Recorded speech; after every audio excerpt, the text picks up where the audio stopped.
રાષ્ટ્રપતિ સાથે ચર્ચા બાદ દેશમાં બનશે વચગાળાની સરકાર। બાંગ્લાદેશમાં આર્મી ચીફ જનરલ વકર ઉઝ-ઝમાને દેશવાસીઓને ધૈર્ય અને શાંતિ જાળવવા અપીલ કરી।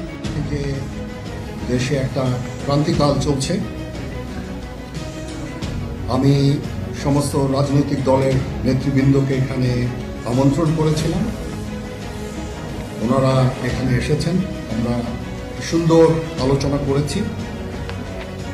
সেখানে আমরা সিদ্ধান্ত নিয়েছি যে একটা ইন্টারিম গভর্নমেন্ট আমরা ফর্ম করব এবং ইন্টারিম গভর্নমেন্টের মাধ্যমে এই দেশের সমস্ত কার্যকলাপ চলবে।